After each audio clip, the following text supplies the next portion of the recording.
I'd like to call the meeting to order. September 8th, 2014, Board of Selectmen meeting 6:30. Please rise for pledge allegiance. I pledge allegiance To the flag of the United States of America and to the republic for which it stands, one nation, under God, indivisible, with liberty and justice for all. I have a bunch of public announcements, and I gave some of the members to you also.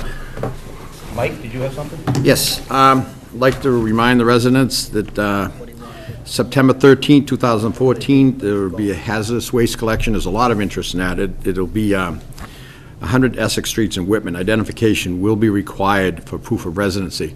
I'm not familiar with everything that you can or should bring over there, but there's a link on the Board of Health's website.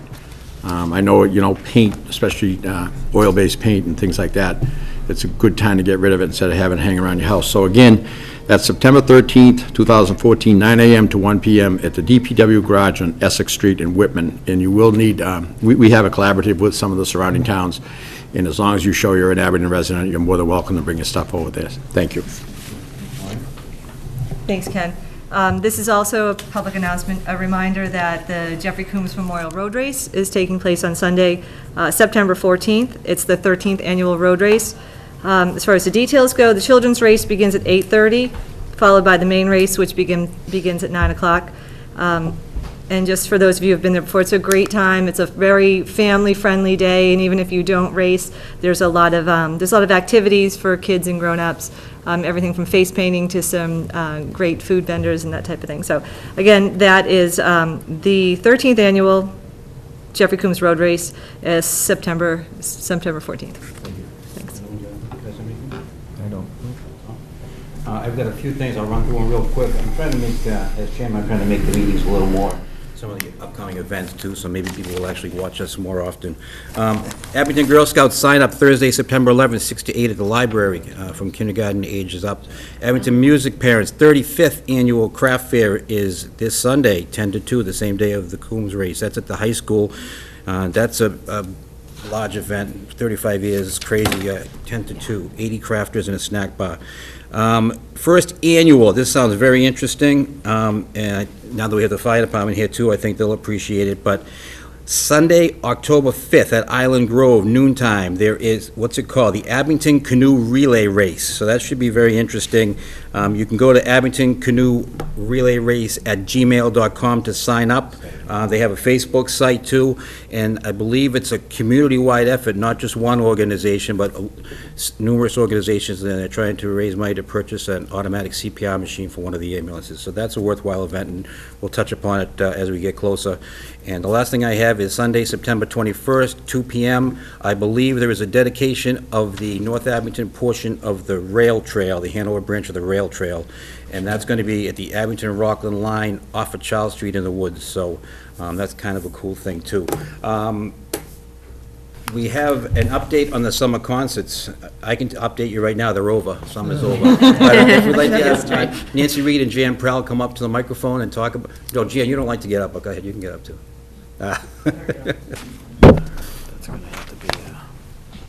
First of all, I wanted to thank the Selectmen for letting me come before you just with a brief update, since this was our 10th season. And you folks are the ones that appoint our little committee, so I thought it was in order to give you a report. For those people who don't know who are on the committee, the person that's been on the longest with me is Dr. Peter McDonald. Peter's here tonight to give us support, and he was on from day one with me to try to get a bandstand for Abington. We had seen the Abington Community Band playing in front of the high school cafeteria, jammed in the corner, and a few music lovers like myself got together and started researching to get a bandstand built. And Peter also plays trumpet in the community band. The newest member on our committee is the Selectmen liaison, Kenny Coyle. And Kenny's also in the Lions Club, so he was seen many times working in the snack shack, and if it weren't for the Lions Club, we wouldn't have a snack shack at all the concerts, and along with him this year was Andy Burbine, who I believe is also a Lion. So last but not least, how could I forget Jan Prowl? Jan's been on the committee now for about 4 years, and without Jan, these concerts wouldn't be possible because they keep getting better, and it's all because of her, and especially on Kids Night, she has wonderful ideas. She's enthusiastic and a tireless worker, and I'm very glad that she's been with me by my side for the last few years that she's been on. She's also a member of the town choir. We got lots of support from the school department, like we had trouble with the toilets, and they sent maintenance to fix it. We needed a lot of branches trimmed on the pathway. The park department, highway department came, took care of that for us. And of course, the Lions Club helped us out a lot with having the snack bar. We got lots of support from everyone. And we've come a long way since our first season, which was in 2005, when we scarcely had 5 concerts that year. Thanks to increasing support of the residents, the organizations, and the businesses, this year and for the last couple of years, we've had 9 concerts. So we're especially proud, too, of the quality and the variety that we've offered to the people that wanted to come and hear them. So each one brought larger and larger audiences.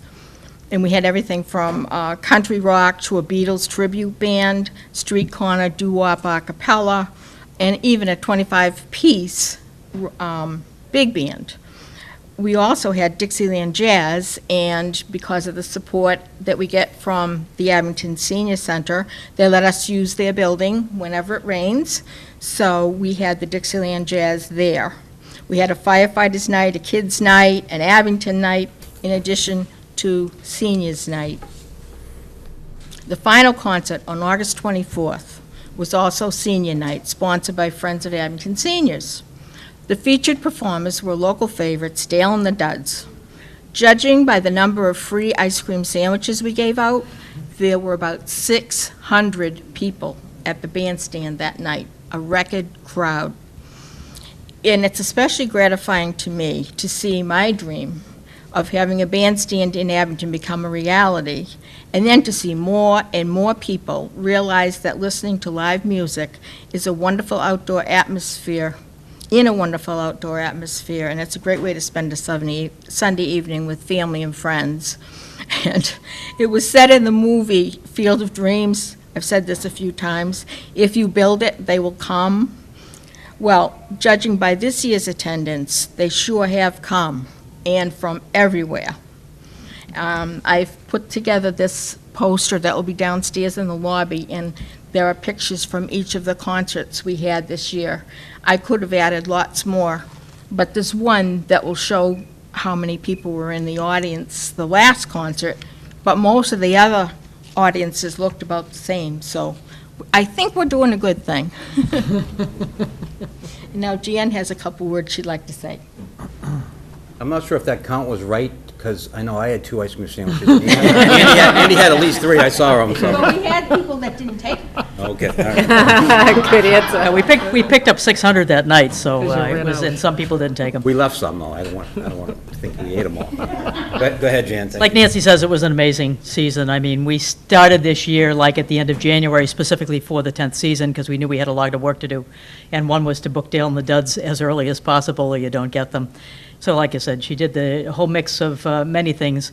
But I will tell you, the Beatles tribute band, Studio 2, it was their first time down on the South Shore, young group of guys in their 20s, and they couldn't have capped the Beatles pre-Sgt. Pepper better than they did. And we were all done. We were standing around after everybody had left, and they said, wow, this is an incredible place. The atmosphere here is just amazing. We don't often get this kind of a crowd of just families that are really enjoying themselves and loving what they do. So it was really a tribute to the folks that started the bandstand and the fact that the families that come, it is so peaceful, it is so relaxing. We never have any problems. I mean, it's just, we always have the fire chief there, so it doesn't matter anyway. It really is a great atmosphere. So we also this year, for our 10th season, designed a 10th anniversary T-shirt, which has our 10th anniversary logo on the front, but in the back, it displays under the bandstand all the bands that have been there, which is about 40, Nancy, right, if I'm correct, over the 10-year period. So we still have a few left, small through 2XL and no medium. So if anybody's interested, you can send us an email at abingtonsummerconcerts@verizon.net, and we'll respond to you on that. Also, I'd encourage people to go on our website, which is abingtonsummerconcerts.webs, WEBS.com. It shows like the past 4 years of summer concerts and beautiful slideshow, especially this year. We had so many more photographs. I have a beautiful picture of there on my niece at Kids Night with Joe's Crazy Critters, and she has this absolutely gorgeous yellow snake hanging on her neck, and wondered why she didn't get a picture of the alligator that she held. She also wanted that. But anyway, the kids had a wonderful time. We had so many, and the John Cutler Lodge, not only this year, they donated cotton candy to the kids on Kids Night. So this was our 4th year doing the Kids Night, and it gets bigger and bigger every year. So we just want to thank the selectmen again, from Nancy, myself, Peter, and Ken, for, appointing us to this committee that has just, we stay the same size, but the group grows every year, and the concerts get larger and larger. Like Nancy said, I stopped counting at about 400 people on Seniors Night, and I knew there was another 200 people there sitting, so we figured there was about 600, which is the largest crowd we have ever had at the concerts. So thanks again to the selectmen, especially the people of Abington, for all their support and, monetary support, volunteerism, handing out ice cream sandwiches, whatever. We just really want to say thank you. Thank you. Thank you. Great job. Very good.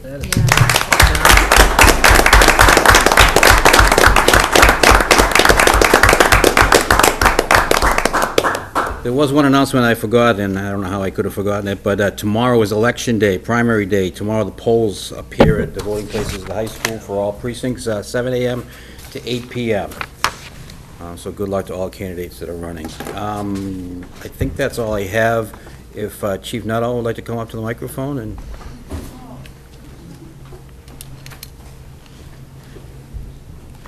I think the room's going to get very busy in a moment. It's all right. They can take their cue. You need room, Chief? No, just that you I'd be happy to clear out if you do. Way out. Thank you. I'm here tonight for 3 separate topics. I will try to be brief. I know you have a few other things on the agenda as well. It's all good news, I think, for the most part. Definitely the first one is excellent news. The first thing I want to do tonight, I'm here to publicly appoint a firefighter-paramedic to the position of fire captain for the Abington Fire Department. The reason I like to do this publicly, both in front of the board and I know in front of the viewers at home, is because we are your fire department, we are on duty 24 hours a day, and especially the position of fire captain, that really is the backbone for the fire department. They are the ones that are in command 24 hours a day. They run the day-to-day or 24-hour shift to 24-hour shift incidents, whether it be a medical emergency, a fire, hazmat, across the board. They are our highest trained, most experienced members, I think, at that point. Not that the other members standing there in blue are not as well, but they don't have the responsibility of the calls that go on until they call myself or the deputy. Tonight, I'm here to appoint firefighter Brian Fogg as a fire captain. Captain Fogg, you here? Come on right up. There are some individuals, when the first time you meet them, the very first impression, you know this is a leader in your midst. The first time that I met Brian Fogg, he had just graduated the fire academy. It was 2004. I was a captain at the time, and I had him doing driver training with me. Within the first 5 minutes, I knew he was going to be a fire officer. There was no doubt in my mind. In his entire career since that point, he really has not disappointed us. Brian has been a go-to member since day one. He's always been calm. He is always very capable, whether in the back of the ambulance as a paramedic. At a fire scene, he was one of the ones when I'm searching for, either as a captain or now as a chief, when I'm searching for somebody to lead a task, and if all my other captains or the mutual aid captains or lieutenants are busy, I'd be seeking Brian out. Well before he got to this point in his career, because I knew I only have to say something to him once and it would get done, and it would get done safely. I'm very pleased that he passed the Civil Service Fire Captain's exam. We had an opening since the retirement of Captain David Farrell back in June. We were able to almost immediately fit Brian in that role. In fact, we had begun training him in that role while Captain Farrell was still here, while Brian was on his own group, and he excelled immediately from that point. Brian was hired again in 2004. He was hired as a trained paramedic. He came in the door with a fire science degree. I believe he's our first one. If I'm mistaken, I apologize to the other gentleman in front of me. He increased this fire science degree to a bachelor's degree. He passed the Fire Officer 1 course at the Mass Fire Academy on his own.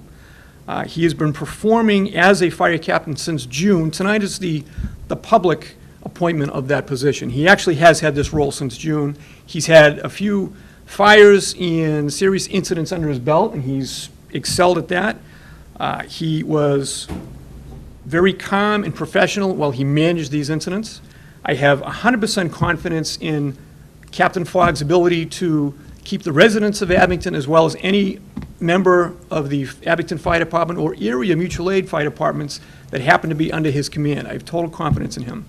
And now if I can invite his wife, Andrea, and I'm not sure if his two daughters, Aspen and Abigail, are going to join. We'll see.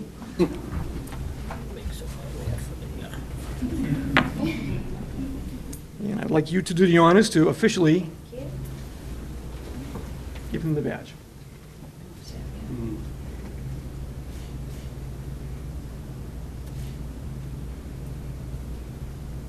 Thank you.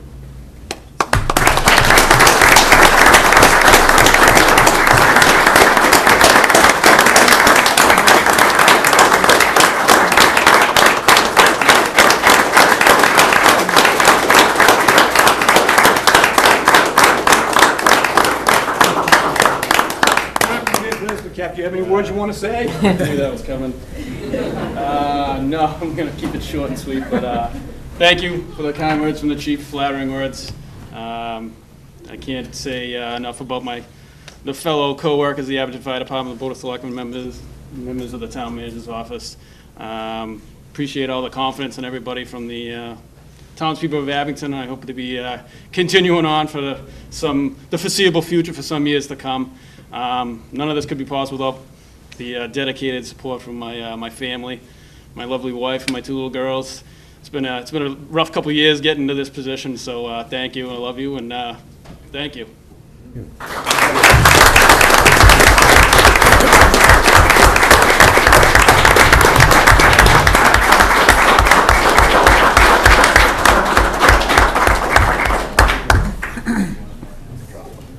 If you want to take a recess, that's up to you. Yeah, we'll take a short recess, so you can clear out if you want. I know you got to celebrate to do. All right. Everybody can leave but the chief.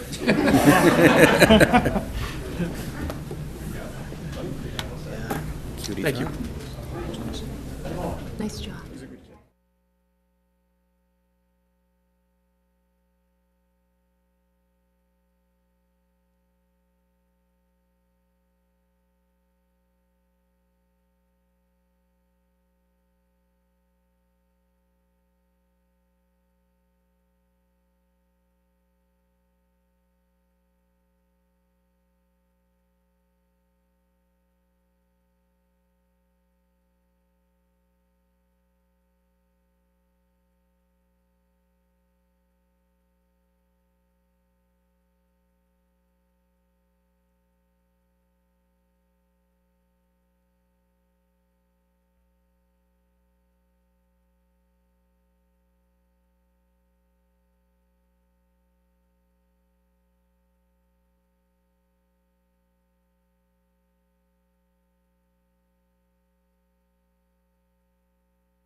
Glad to run us over. All right, Mike, sit down. Chief, you want to continue update on ladder truck and announcement of the grant? Absolutely. Thank you. I will continue. The second reason I'm up here for this meeting tonight is to give you an update, give the board an update on the ladder truck research that we have been doing to replace the ladder truck that was basically condemned back in May, as you recall. We have narrowed this down to 2 possible trucks for the Abington Fire Department. They are both mid-mount tower quints. I can give you a drawing or a picture, not of the specific truck, but if you're curious what we're talking about, I do have that tonight, I can show you.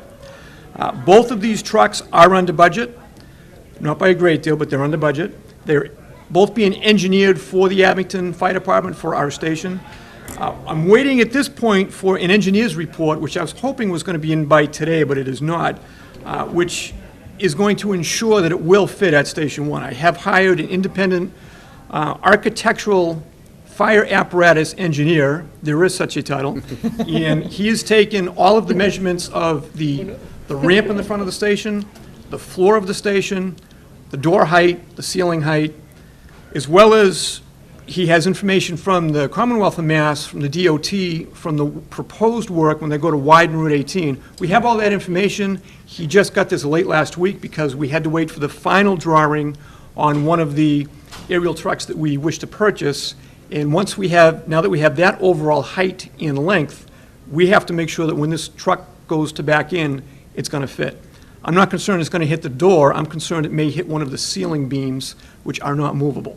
But we're working on that. We're going to make sure that whatever truck, when we go to purchase it, will fit at Station 1. The delivery date, regardless of which truck we do choose, assuming that we choose one of them, is still about 9 to 12 months from the date the contract with the manufacturer is signed. That date has not been established yet. At this point, I am going to need or the town is going to need a certified vote of the Board of Selectmen to proceed.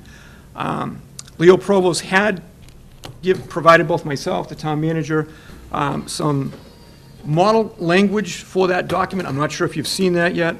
I know that I don't believe you're prepared to make that vote tonight, although I was hoping originally we would, because either way, we're going to need that vote, and then we can still decide if you want to have a committee for oversight. I know that you, at one point, did speak of that, just to look at our figures, to look at the research we've done. Ultimately, I want to make the final decision for the truck that we need for the fire department, but by all means, I'm open to any oversight that you're going to want on that. Another question that we had earlier, a cost estimate for the old ladder, which is out of service and not usable. I've had 3 different figures on that. One figure was as low as $5,000, which I'm not impressed with. That's just to take it away, basically to a junkyard, $5,000. It really is not worth a lot. It's 26 years old, and it's damaged. So I think we may do better if we place this on Unibid. I was speaking to Jack Kane on that, and we had a good discussion about that. The third option, which I think may be very valid as well, is to try to roll this in the contract for a new ladder truck. They'll take the old truck, give us money towards it, if not going towards some of the equipment. We're still looking at the legalities of that, just to make sure we have the right language on that. Like a trade-in. Basically trade-in, but they're not calling it that anymore, because the truck we're looking to purchase is under the state bid. One of the trucks is. So we're looking at the language with that to make sure that that's all feasible. Both of these vehicles, both different manufacturers, do offer a lease purchase payment reduction if the truck is purchased 100% up front. The way you do that is similar to the ambulance we just purchased and is being funded by ambulance receipts, is if we do a lease purchase agreement and we pay for that, the vendor will get their money up front, and then we can always look back. I've had discussions with the town manager to see how at that point we would want to handle that debt. That's actually your decision, not mine. And ultimately, I think it will be the residents' decision what they want to do. Rick, I'm not sure if you want to expand on that, or? Not too much. I think there's a couple distinctions I just want to make. The first is that the vote that you have in front of you tonight is really for the benefit of the treasure collector, and that is determining that this apparatus has a 20-year lifespan. That allows him to get the green light from his financial advisors to have a prospectus to put this out to the market for a borrowing, which isn't going to happen right away anyway, as you know. So and that becomes important, particularly if the town, if the board chooses not to put this to the town for a debt exclusion or a capital exclusion, because he would actually be doing probably a 15-year borrow, but just some of the initial numbers. But he'll be able to get a very solid bonding numbers once it's clear that he can borrow for up to 20 years. Right now, under Mass General laws, he can only borrow for 5 unless the Board of Selectmen declares it to have a useful life of 20 years. So that's the only thing you're being asked to do tonight, which allows him to go forward and deal with his financial advisors. The second issue becomes that of making the critical decisions, less perhaps about the apparatus, that's, I know, but as the chief described, there's 2 manufacturers that can get a vehicle in that station, so there's really a choice between one of 2 vehicles, really. But the different opportunities, whether for a capital exclusion or a debt exclusion or a lease purchase agreement, those are items that I think are a little more particular to the working group we had looked to put together. And just for your benefit, the Finance Committee has designated its liaison to the Fire Department,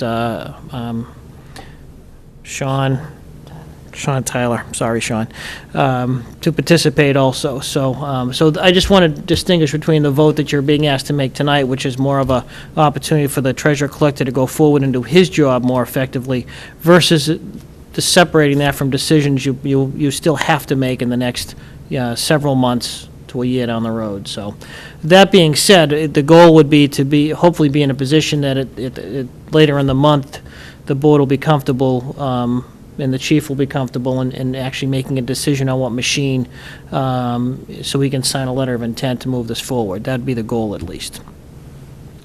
Real quick, basically, I need 3 green lights to get this truck. We need a decision from the fire department that we have chosen the actual truck. It will fit within the budget, within the station, in our needs. That's green light number 1. I'm working on that. Green light number 2 is a vote of your board at some point to proceed, as Rick just said. That allows us, at that point, once we're comfortable with it, we can sign a contract and begin getting this truck built. Again, with a 9 to 12 month delivery date from that point, whenever that point is. The third green light is really more, I think, on your end to help clean up the finances in town, and that is to see if you're going to reclassify that debt further down the road. But the first 2 green lights I need so I can actually get this truck going. Do you want to just explain about the grant now, or? Yep. You all set with the ladder truck? And then we'll, Well, you want to, yeah. we can take the votes now if we want. I mean, they are action items, so. But Andy has a question first, or? How long, Rick, you're looking for 2 weeks to have this contract signed? Is that Well, ideally, it would be, if working group can get together once or twice, or however many times it takes over the next couple of weeks, it would be nice to be in here at the next regular selectmen's meeting with a report to the Board of Selectmen, with a recommendation on the financing mechanism. Again, in terms of I'm sure that there'll be some discussion about, obviously, the apparatus itself, but considering there's only 2 manufacturers that can get something in our station, I don't know how much discussion there'll be with regard to that. But 2 weeks would be nice to be able to produce that within 2 weeks. And I don't know who on the board is available to meet. I think hopefully you can designate somebody tonight to work with us in that vein. Chief, were there only 2 manufacturers that could build this? We narrowed this down to 2 realistic manufacturers that will be able to construct and engineer. How many did you look at, other than, was it just these 2, or were there others that you actually explored? One of them just went out of business, so that actually affected the industry, believe it or not. That actually is going against us, because now the industry is flooded with all of the orders that one manufacturer had taken. That's going against us time-wise. Several companies simply don't make a truck that small to fit in our station. There were 3 that did. 2 of those we felt very comfortable with. Who are those, if you don't mind me asking? There was, Ferrara is one. Ferrara is a very strong contender. They're out of Louisiana. Pierce is a second very strong contender. They actually make the lowest truck. However, their truck, the price of that is higher, and did not include some of the equipment that we're trying to get included with this. And the third was Spartan. Spartan actually makes the ladder itself, the ladder and the tower portion. However, it will be in a Ferrara body. Ferrara, in our opinion, had a better body portion of that. So it's... Thanks. There are a couple other ones out there. They're very expensive. $1.2 million will not cover that cost. Okay. Thank you. Mike? No, I just, I would like to see us make that motion, but the question I had in the motion is financed with proceeds of a $1.2 million borrowing article. Should it be reworded to up to? Would we borrow the 1.2, the whole thing, even though it might not, hopefully won't come to I don't think that? this is actually about the borrowing, it's just about how long we would borrow for, up to. Yes, correct. You will actually borrow for the cost of the vehicle ultimately, whatever that is. If that's So- 1.1, that's all you would borrow for. So we'll just leave the word in the finance proceeds of a 1.2 borrowing article on Article 26? Correct, right. Okay, so we don't have to change it. Right, as Ken mentioned, the issue is declaring the useful life to be 20 years, which, as we know, tends to be longer than that, but for borrowing purposes, that's what And then at Leo some point, needs. the board, we should discuss on how we wanted to fund that going forward, because I was surprised at Correct. town meeting, I envisioned we would talk that about having a debt exclusion, and there was no Right. questions asked, so kind of let it go. But I think one of the, well, I'm fairly certain that one of the things that you will hear from the working group or subcommittee that is what the impacts of debt exclusion, capital exclusions might be, what the appropriate time frame of those might be in terms of, I know a positive school vote is not a foregone conclusion. We certainly hope we get one, but that's a consideration, making sure that there's no adverse impact to that vote. So there's some things for a group to consider over the next couple of weeks. Most of the financial information that would be required is more or less in line. Leo will be able to refine that a bit after if you should vote this tonight. He'll be able to get some more solidified numbers from his financial advisor in terms of what he can expect in terms of financing rates if we do have to absorb this under the levy. So those are the kinds of issues that the group will explore and bring back to the board. Tom? A similar question to Mike is maximum useful life of 20 years. That doesn't prohibit us to going out for less than 20 years if we decided to go with a 1 year or 5 year. This is just establishing the upper Exactly, limits that right. the bond company with this vote will Exactly. fund this for Right. 25 or 30 years. Right. Is that what we're saying? Exactly. This would allow up to a 20-year borrow. Right.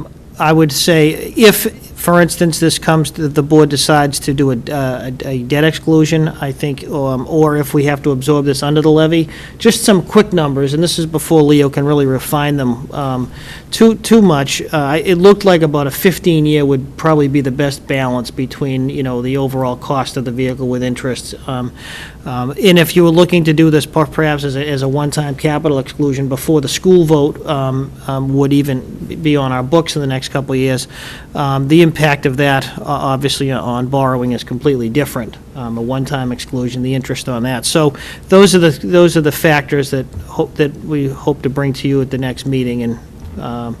And again, it doesn't mean you have to have a final answer, because the reality is this was authorized with or without a debt or capital exclusion. So one way or the other, we're going to have to pay for this. So having those options available. Again, just off the top, just from the early numbers that we've looked at, Leo's just handiwork, it would seem that if we had to borrow this outside of a capital exclusion, that something in the 15-year range would make a lot more sense than 20. Whether or not people would feel comfortable with a 10, again, I think it's a little premature, but those are the kind of things that we hope to come back with in the next couple of weeks, so.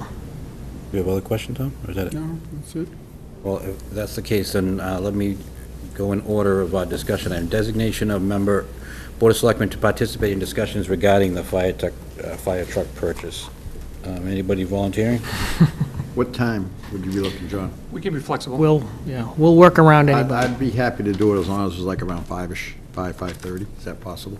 whatever. We'd have to coordinate that with Sean Tyler. as Yeah, well. but I we- know we'll- do schedules, but Okay. We'll work that's- around. As long as it's not during the day type thing, I'd be more than happy to accommodate. And that day is possible, but it'd just be better if we could do it in the evening. yeah, flexible. We can meet that's your fine. needs at any time. Whatever it And after takes. 6 o'clock, he's useless too, so you won't get a short window there. Short meetings, that's good, yeah. Playing not next to me anymore, Mike. So does anybody else want to be on it, or is that okay with the board? I'll make the motion. Second. Motion's made and seconded. Any further discussion? All in favor? Aye. Unanimous. Congratulations, Mike. Oh, I voted against that. All right, so here is the I'm going to read the motion that we are being asked to approve, that the maximum useful life of the fire department ladder truck to be financed with the proceeds of the $1,200,000 borrowing, Article number 26, authorized by a vote of the town passed June 9th, 2014, is hereby determined pursuant to General Laws, Chapter 44, S7, to be 20 years. So moved. Second. We have a motion and a second to approve the wording of that article. Any further discussion? All in favor? Aye. Opposed? Unanimous. Great. Okay, that was easy. Thank you. And the last subject, this is very good news, and I'm very pleased to say this tonight. We have been doing very well with grants from the federal government in the Abington Fire Department.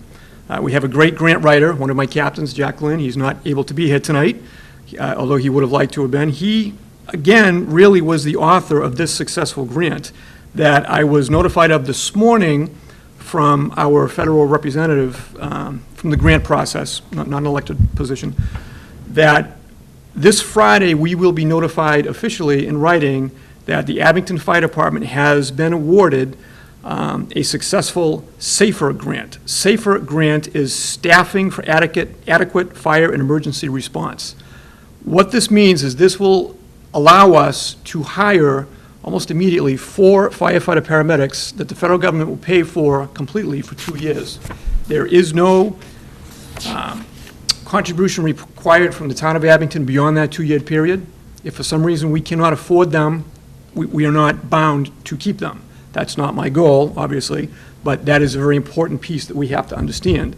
Some of the previous grants, it was, they'll pay the first 2 years, we'd have to agree to pay their salaries in full for the first, the next subsequent years. That is off the table. That they have rewritten the grant process because that was a burden a lot of towns and communities could not hold on to. The value of this entire grant over a period of 2 years is $541,000.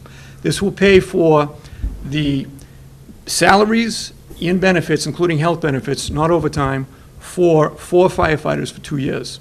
What this will enable Abington to finally do is to get back to 6-man shifts. We had 6-man shifts, but we lost them back in 1992, 93, due to the severe economy at that point. Since then, our call volume has drastically gone up. I actually wish we could go back to those days, just if only for the call volume alone, but we can't. The town has changed since then. It does not include the overtime. I do not have that in my budget. I am not asking for that right now. I'm trying to keep the town harmless on this. It will allow us to hire and train these firefighters. I'll be able to operate a second ambulance, mostly full-time, to help bring in some of the revenues that we're losing, and I'll talk about that in a moment, when our ambulance is not available for second or simultaneous calls. The funding on this, I was told this morning, will begin December 4th, 2014, and run to about December 7th, 2016. That is the window that we have. If we wait and hire them for whatever reason, we're going to lose that time period. So my goal is to immediately call for a list of firefighter paramedics off of the state civil service test. I'd like to, before I'm able to get them in the fire academy, which realistically won't be until summer, operate them as paramedics, 1 per shift. I have a lot of talks to do with the membership. I believe they're in favor of this by the discussions we've had. They see the value and the safety in this as well. Once they do get accepted to the fire academy, at that point, I won't be filling them temporarily for 9 weeks while they're at the academy. We'll be status quo to the staffing level that we are now. But once they're out, we can, at that point, begin to realize back to 6-man shifts. The benefits of this, of having 1 extra firefighter per shift, number 1 is safety. We operate 4 5-member shifts.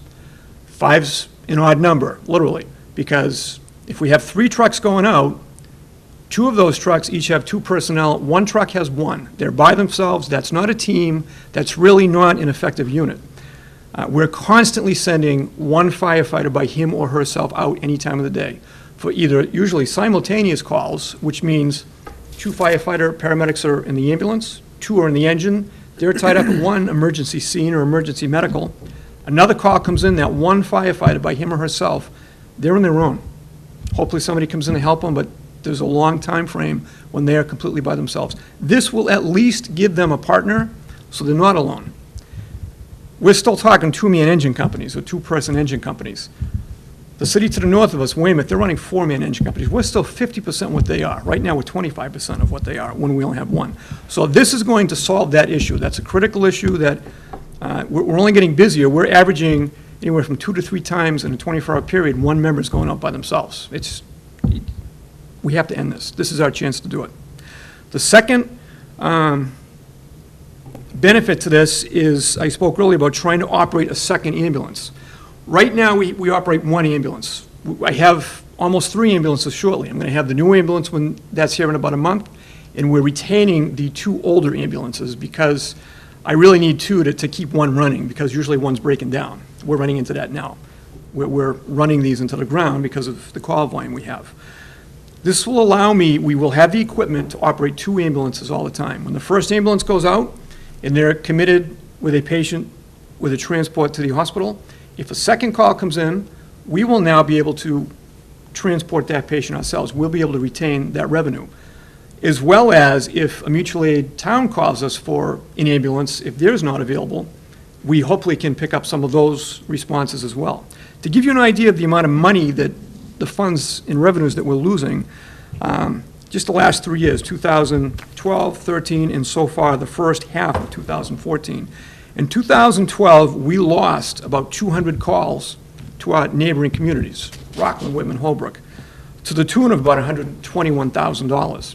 That figure is based on the average revenue received, not billed, actually received, which is about $610 per transport.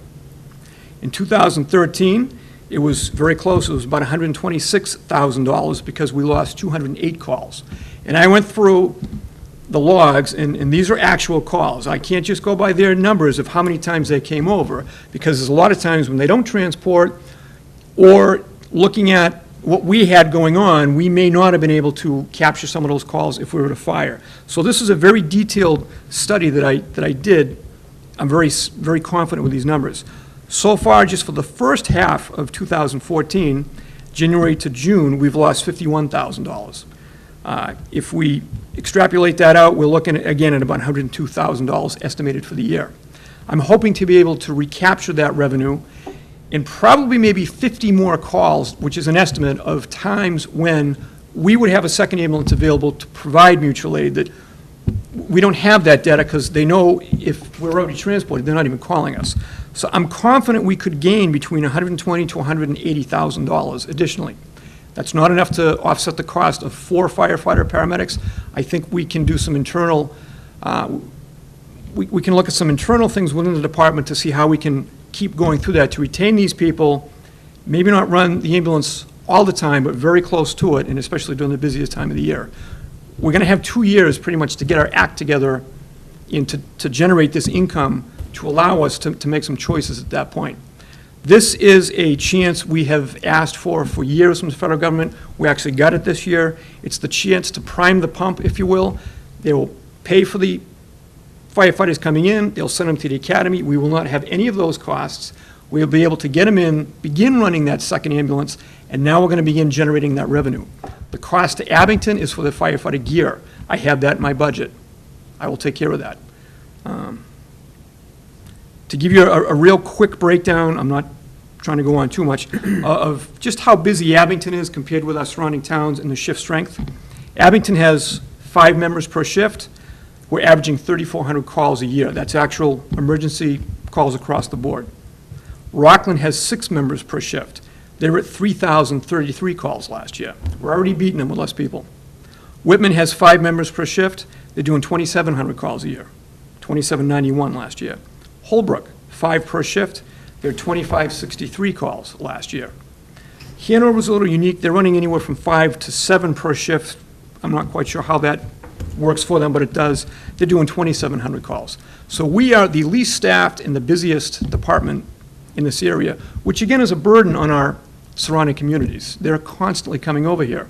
If it's for the ambulance, they're happy because they're taking our revenue. You can't blame them for that. We do the same thing for them. I'm hoping actually to play that game back to help pay for this. Just double checking all my costs on here. When I took over as fire chief, we were averaging about $550,000 revenue from the ambulance. That's what we were taking in for a year. pretty much the same call volume with the changes that we have made up to this point. We're bringing in now about $750,000.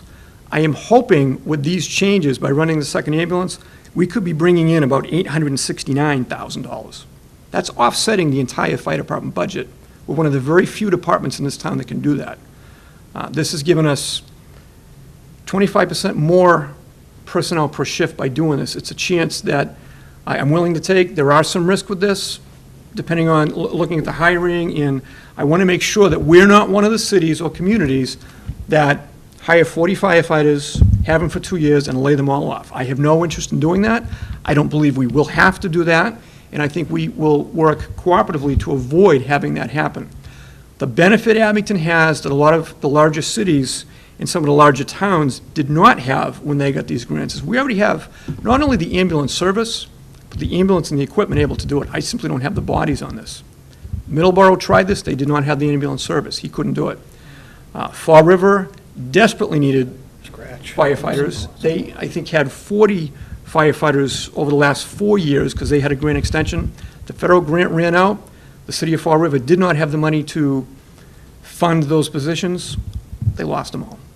We're in a much better position that I don't think we're going to have that risk ahead of us, because another risk we had could possibly be the unemployment. I think we're going to be safe from that. So, very proud to announce that. That was going to be my question, the unemployment. So if we have to lay off 1, 2, 3, 4, we will be on the hook for the unemployment at the end of the 2 years. Potentially if we did, but again, my goal is to maintain 6-member shifts. It may take a while to get there, but my goal is to hold on to these folks when we get them, to avoid that. Mike? You spoke of hiring 2 or 4 people and sending them to the academy, and then we were talking early on how some cities and towns go into this and then they have to lay them off. Is there a chance that you could hire somebody that's already been to the academy? I won't know until I get my list. Okay. There is a possibility. Yeah. There is a possibility. I'm only asking for paramedics. That narrows that down. And when you say the list, John, it's civil service? Correct. It's a civil service list of eligible firefighters that are already paramedic trained that we would be looking for. That is the pool I'm looking for, because I want to immediately place them on the ambulance until they get into the academy. We can use their paramedic skills. I'm sorry to interrupt you, but where would they have received this training, on their own? Yes. Okay. Actually, in the audience, our newest firefighter, he starts the academy in 2 weeks. This is Craig Snell. He is not on the department yet, but he's ready to go. He's a paramedic now. I won't mention the city. They hate to lose him, but he's fully trained, very experienced in the paramedic side. We have to train him on the fire side, which we will. And I plan on doing the same thing, having these people come in and using their paramedic skills. We've done this before, and it's worked out quite successfully. Last summer, we had 2 firefighters that came in, and we used them part-time to operate the second ALS ambulance until they were able to go to the Boston Fire Academy. We had about 2 months. It was the summer. Traditionally, that tends to be our least busy time with the ambulance. That was just the way the time worked out with that.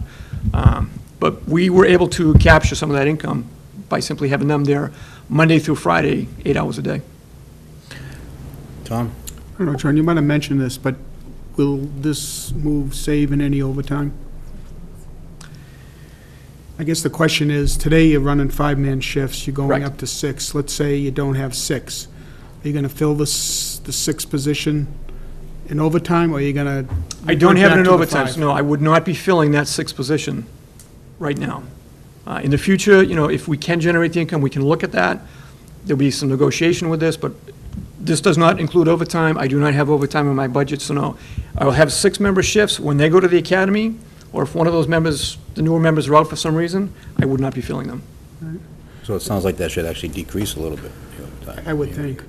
My second question is for Rick. I mean, I'm assuming you support this move and that you thought about come 2017. It sounds like we've got some of the revenues to support these 4, but Right. if you thought through how we're going to support the rest. I think when you say the rest, you mean the... Well, not the rest, but the 4. Right. My notes say, what is it, $541,000, which I thought I heard the chief say that with the ambulance. Which is a it could be 2-year another grant, yeah. $128,000. Yeah. Additional revenues, that's 20%. Right. So there's 80% that the town budget's going to have to. Right, I think as the chief and you had just raised the issue of of the overtime savings that may exist from having additional body, is something that really we're only going to have about a year to see if that works out, because the first year, it's going to be a lot of training, getting the staffing prepared to function at a full 6-person shifts. And then we'll see, really, that second year is going to be more of the laboratory to see if the funds will be raised through the ambulance as well as through potential offsets and overtime. If that doesn't happen, as the chief mentioned, that, it's not out of the question that the town might be in the position of actually having to, lay some of the new officers off. That being said, one of the concerns that I had, and the chief and I spoke about it in detail, was the reality is an academy-trained firefighter paramedic is not going to be unemployed. That person's going to be hired very quickly, and it would be too bad if, at least it wouldn't be Abington dollars funding the training of that, it would be federal dollars, but it would be unfortunate if that's what happened. But the worst-case scenario is a very minimal unemployment exposure. That's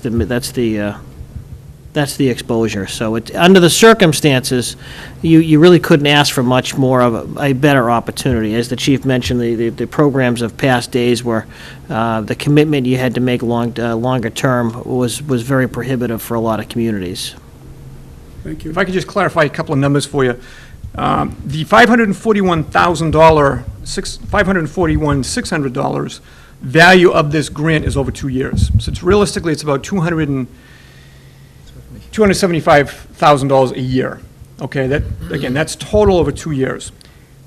The numbers I came up with is the total cost of maintaining 4 additional firefighters after FY17, when this expires, is roughly $315,000. If we subtract anywhere from $120,000 to $180,000, I'm hoping to be able to recoup by running a second ambulance, assuming we can do this full time. There's an assumption there. That drops the total number that the town would need if we wanted to maintain 6 memberships to $195,000. I'm hoping to tighten that up, and if we did not have the $195,000 in FY17, which I realize we may not, I still think that there's some things we can do to avoid laying them off. That would be some negotiation with the union and with the town, with town council. We'll see where we're at that point. We're a little premature now to figure this, but I think we're going to have time and some room to move to try to keep things. And again, my ultimate goal is to maintain 6 memberships at all time. It's actually going to bring in more money that way. We may not be able to do that right away, even after FY17. And I realize that. I believe the membership realizes that. But with the safety involved with this is actually extra work for the firefighters, and they realize that. Running a second ambulance is a burden on them as well. That's what they're there anyway. But the safety is that important for them that we've had these discussions already. Because the other thing I don't want to do is this is all looking good, do it, and then have some disagreements on how we could be operating at the station. And I'm not boxing them in. We do have to officially sit down and talk on this. But the initial talks we've all had, we think we can make this work. And basically keep the town harmless from looking at laying somebody off. We talk a lot about the money aspect and the safety of the firefighters, but it's a good thing for the residents of the town, because if you have 2 ambulances, one on either side of the town, the response time should be quicker too. So, it's a great thing for the residents too. So, anybody else have anything to add? Andy? A couple, did you write this grant, chief, or did you have? No, Captain Jack Glenn did, one of our captains did. I assisted him with that, or, we assisted each other with that. We've done this the last couple of years. This is the first time the federal government, they looked at our numbers and they realized we absolutely fit their criteria. How big a program is this, do you know, nationwide? This is actually out of FY13. There were some remaining funds from the federal government with that. We were the right size. We weren't one of these major cities where we're looking for $25 million. Some of these are that high. We were small enough, $541,000 fit their needs as well as ours. So you actually put the number on there, the 541 is your number, or it's not? That number is generated from the cost of 4 firefighters per year, plus their benefits not including overtime. Yeah, we gave them that number. Just one other question. You said you'd like to have this up and going by December 4th? Yes. These folks, is that doable, or is it? I believe it is. Yeah. From a paramedic standpoint, not from a firefighting standpoint. From the paramedic standpoint, yes, I do. And then once they're here and go to training, we're paying them at that point in time? How does that work?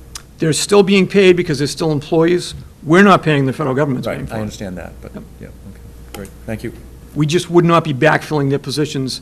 Normally, we have to do that to maintain a certain level of staffing at the station. In this case, we would not. We'll be running status quo as we are until they get back from the academy. Now we're back up again.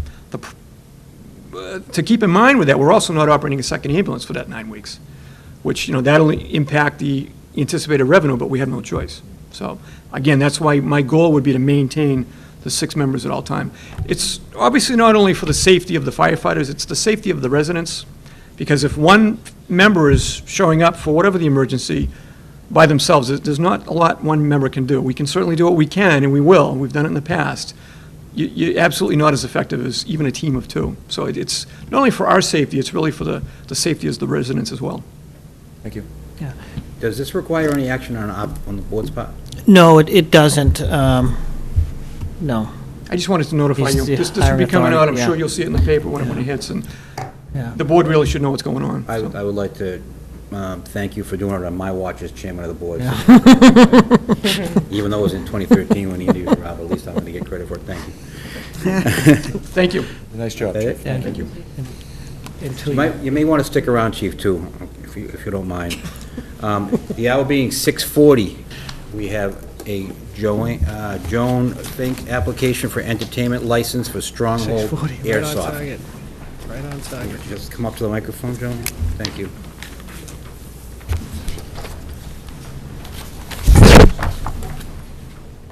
Application for entertainment license, applicant name Boston Zombie Apocalypse, 1437 Bedford Street up near the Weymouth line. Do you want to maybe just briefly tell us a little bit about what you're planning on doing? Sure. Thanks. Thank you for having us. I'm Joan, and this is Randy Fink. We are residents of Abington. About 4 or 5 months ago, we purchased this business. It was held last season. We are obviously trying to hold it this season. Zombies are incredibly popular, and last year, 11,000 people attended, and we currently have over 15,000 likes on Facebook. But it is our intention to dot our I's and cross our T's and make sure that everything is done the way Abington would like it to be done, and to create a very safe and exciting business and experience for years to come. Anything else? We just... You met with the fire chief, Yes. building inspector, and the police chief. Right. I know from my understanding, you guys have done your due diligence and met with these people ahead of, even before you had to meet with them, so. Exactly. My records say that the police chief had no objections, the taxes are up to date. Fire chief, building inspector had no objections to the license, and I think Chief Majensky had some license restrictions and suggestions, and Absolutely. We had a You're- great talk with him Okay. about 2 weeks ago, and you- all of those suggestions were been very supportive, completely yeah. open to that. you're Yeah. agreeable to all the suggestions? Yes. I don't know if the board wants me to read them off, but you have them in your packet. Is there any questions the board members have? Mr. Burbine? Is this an ongoing business, or is it just the month of October, or is this something We that's... have an ongoing business. It's an airsoft facility. It's an indoor airsoft facility like paintball. Yes. And this is, we actually do a zombie game, if you will, almost nightly. It's a very similar thing. In this situation, for the fall season, we bring in actors, and we kind of ramp it up and turn it into a much larger thing where we invite more of the public in to attend it. What's the age group of the people there? Most of the people, I mean, it's open, but this is typically 12 to 35. That's my standard customer.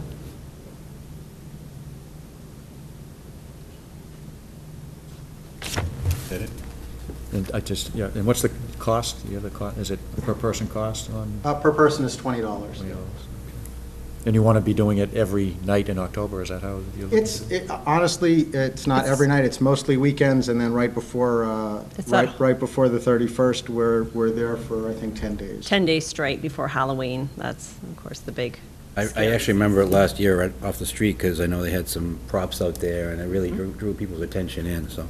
Tom, you had a question? Well, just, yeah, my kid's coming up, airsoft, isn't that sort of the plastic BBs or something like that? Exactly what it is, And yes. they're not shooting them at each other, or? They are shooting them at each other. But not for the zombie event. There's Okay. no Right, yeah, there's- projectiles. The right. guns are completely, the replicas are completely disarmed. It's Right, totally we actually for use a fun. completely different toy gun that is blocked. It cannot shoot a projectile. No. What's the safety record in the industry? Is there Or, this sort of a, again, for the zombie event, because it shoots nothing, Yeah. there's no projectile issues.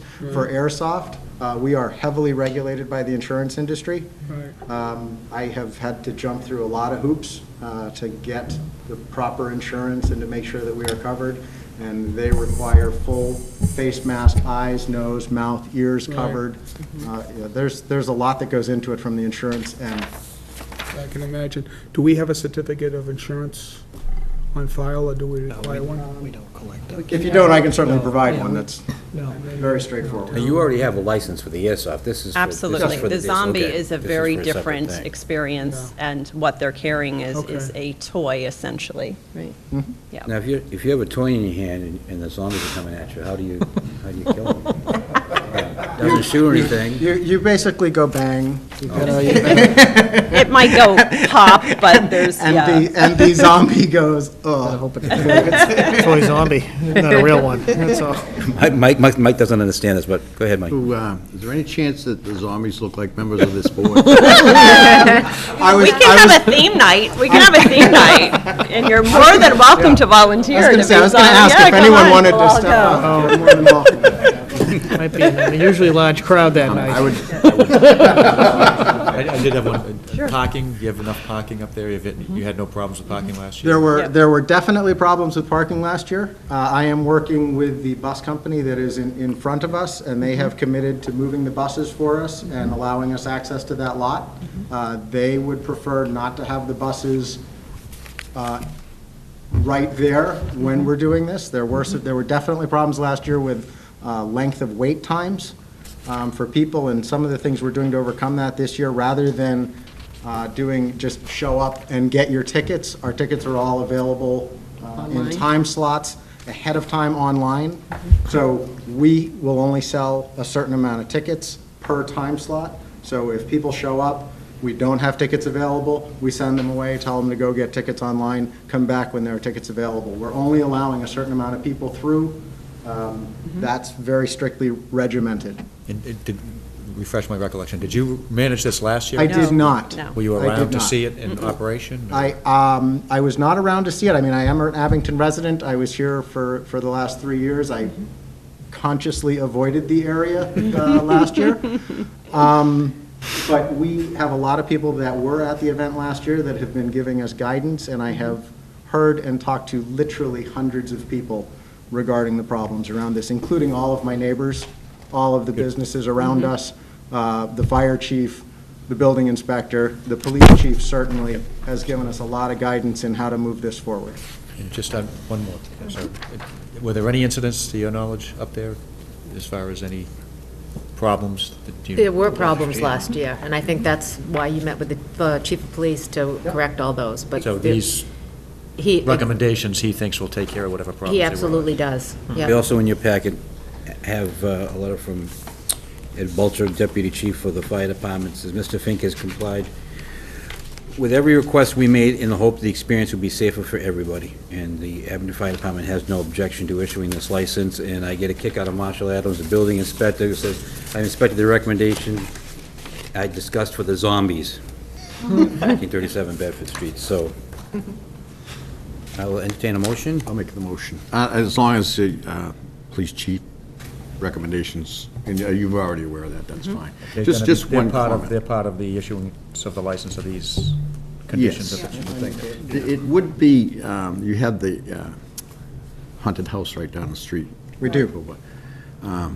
There could be some traffic problems, you might want to, just to be aware of that, because I think as Halloween approaches, if it's a good weekend night, there is, you might want to, I don't know how you're going to park, you said, yeah, but I could just envision you might want to talk to the chief about maybe having a detail, if it's going to be a good night or something. We've talked with the police chief about that. I do have a security company that I'm hiring Fine. to help with that. Yeah. There is one thing with the police chief's recommendations that's a minor miscommunication, but I want to be very clear with it. He has said in his statement, no ticket sales on site. And what we had talked about in our discussion was the idea that we will be selling all our tickets online. Yep. But if people were to show up, which they inevitably will, and request to purchase tickets, the only way that I would sell them to them is if we have immediate availability, that people, so there's no wait. The whole goal is to avoid the wait time at all costs. Could you square that away with him? Yeah. Because I think he even makes a comment, very positive comment, that he believes you're attempting to run a very professional operation, which speaks well for you guys, so. I appreciate that. I would like to make the motion. All right, we have a motion, including the chief's restrictions. But there is that issue about, because it does say, in its restrictions, it does say no tickets purchased at the door, so maybe we can get a clarification from the chief to see if he agrees with, you know. That would be great. Again, the And whole idea. it makes sense what you're saying. Yeah, I just don't want to have people waiting, and I think that was his concern. But if people show up and I have availability, as a business person, it would be kind of silly to turn them away if we're only selling X amount of tickets per time slot, so we know exactly how many people fit. Okay, so Mike's motion is to approve it with notification from the chief approving this Right, change. and they were going to work out the little issue there with the Okay. tickets with the chief, which I'm sure will work out fine. Okay. Thank Can I ask one more question? How many, what's your maximum capacity 120 people at a time? in the building, yes. Does that include the zombies? It does. Okay. That's everybody. Yep. Living or dead, yes. That was actually real, that wasn't a joke question. Okay, sorry. The characters. It does include You the have to know- you zombies. have Well, I'll rephrase it, 120 bodies in the Okay. building. Does anybody want a second Mike's motion? I'll second I it. would motion a second. Any further discussion? All in favor? Aye. Unanimous. Good luck. Best of luck Thank you, with it. folks. Thank you. Appreciate that. We'll be up. Thank you. Board night. I like that idea. A good theme. Sorry for the wait, folks. Thank you, chief. If you want to hang out, you can, but I just wanted you here in case we had questions on that, so. I'm going to skip discussion of town manager goals and objectives for now, just to, towards the end, in case that brings up some discussion. Approval of the language of the warrant for September 27, 2014 special town meeting. Has everybody had a chance to look at the articles, I believe, two articles? Does anybody Mr. have- Chairman, if I could briefly, the first one is simply a transfer back to the reserve fund. The reserve fund has subsidized, in essence, the cost of this special town meeting to some extent by approximately, I forget what the number was, Dory, but about $77,000. What we're proposing to transfer is actually the remaining balance in the South Shore VOTEC line item that is not necessary because of the final budget assessment. So that'll more than offset the costs that are being transferred. The reserve fund, as you know, only has $20,000, so when you any transfer this early in the fiscal year, if we can address that right away, it's recommended that we do that. So that's essentially providing for the cost of the special town meeting and then a little something extra to buffer the reserve fund. It's also not out of the question that we may need some funds from the reserve fund to help provide funding for a special election if the town if the town meeting is successful. So the second article is the article appropriating the funds for the school project. That is in exactly the format that is required by MSBA.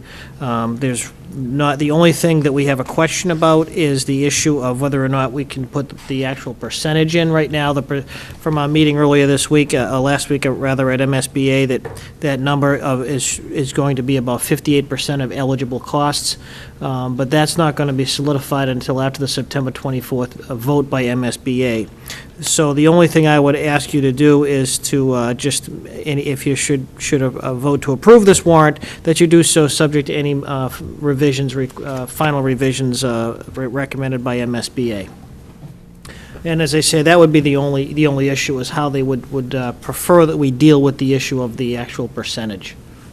I'll make the motion to approve the language of the warrant subject to the conditions that Rick stated. Final language being provided by MSBA, is that how it's? Yes, because there really isn't any debate over the form of the question. It is what the law requires, so. Second. Okay, good. All right, discussion? Mike, you have anything? Yeah, just some questions on what is the town meeting going to look like? I mean, what are we doing or not doing? We talked about a lot of different things. Why don't we do because we're going to transfer the money anyways, obviously, so I did have some questions. I don't know if, I just would like to know. We don't have any questions on the warrant? No. Okay, then. Can I just ask? Yes. Go ahead. Go ahead. So, It's tough, the chairman. from a timing perspective, we still have to send the little cards out, the notification cards? Yes, Got time to do that? yes, Time to get these printed out, available? correct. Yep, the notification is 7 days, but that'll be at the post office this week, actually. And then the warrant, if you sign it tonight, will be posted by the constable this week as well. Right. Okay. The draft has already been forwarded to the Finance Committee. As you know, they have to make a recommendation, and effectively, they have to make a recommendation this week, which I know they are posted and plan on doing that Wednesday night. Okay, good. Just wanted to check on the timing. Yeah, and theirs is 10 days. All right, so the question is to the approval of the language of the warrant. This may be a naive question. Do we always approve the language of the warrant? You, I mean, I can't recall. yes, in essence, you do. Well, we approve the Yes, articles. yeah, but We you, go through what we do one pass-through before it gets to final, Right. and make sure that it's all things that we want on there. it is particular to this, this question, the school building authority does specifically require that the board vote the actual language, too, of the question. So that's why it's a little bit more focus on it, but effectively, to the extent that the board wishes to, the board can generally amend any article that you allow on your warrant, because it's your town meeting. All right, so we have a motion and a second. Yes, Tom? This probably isn't appropriate, but at some point, we received a letter from the Abington School Building Committee to endorse this project, and Yep, let's discuss this after the vote, along with Okay. Mike's questions about the town meeting, if we could. Okay. Just on the language, this will, I know in former years, this is like the language, but it also gets updated with town council to Right. ensure everything, the night of town meeting, we'll read this article again with the proper, absolutely Yes. proper language. That's correct, but as I did mention, this is the exact form that's required by MSBA. Lauren Goldberg is dealing with MSBA on the question of what should go on that blank line, and from a percentage standpoint. Had the timing been a little bit different, had this been, had the MSBA vote already taken place, we would have known, but that's a detail that they will, it's workable. It's just a matter of knowing exactly how MSBA wishes for us to treat that at this point, because the warrant, obviously, the town meeting warrant has to go forward one way or the other, so. Any further discussion? All right, all in favor of the motion signify by saying aye. Aye. Opposed? Unanimous. Okay, let's start. Mike had the question first. How's the town meeting gonna run? Is that what the Yeah, question was? I don't know, I mean, we've heard a lot of different things about putting a tent out back, a tent out front, Yeah. coming in just by the alphabet. I read an email today, maybe, let me touch on if I missed something. Go right ahead. 900 people inside the gymnasium. Yeah. Yes. Right. 900 inside, and then if there's more, they go into cafeteria, and if that fills up, it goes into the Smith room. It's going to be a tent outside, but it's going to be in the front, and it's going to be 20 feet off of the building. And the lobby of the gym is going to be open, there's not going to be groups allowed in it for people to get in and out. They're renting a tent, they're renting 500 chairs, I believe it is, thereabouts. There's going to be, Who is, I would have thought it would have gone through this office. Yeah, I've been involved with the moderator and the town clerk and the school building committee in terms of trying to, the biggest issue was trying to find the right venue for what could be about 1,500 participants, and that number was chosen based upon the experiences of communities in the region that have had votes of this magnitude, based upon their overall voter registration. What does the turnout tend to be? So when you apply that to Abington, it would seem as if we need to plan for 1,500 people, because we can only get about 1,000 in the gymnasium for a town meeting.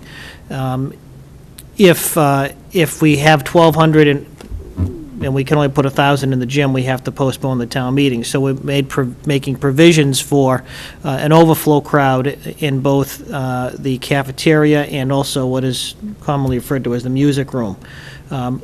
So there's a couple things that are necessary. Number one, there needs to be an audio-visual component so the people in the overflow areas can fully participate in the meeting, as well as the need to bring in some additional chairs to properly set up those facilities. That currently the school district doesn't have enough of appropriate seating to maximize the space for a possible overflow crowd. Initially, there was discussion about an option of having part of the meeting outdoors under a tent. That was a decision that people did not think was appropriate based upon the time of year. As one factor. It was also a prohibitive cost. I believe it was about $7,000 for an additional tent, in an audio-visual setup, the chairs, et cetera.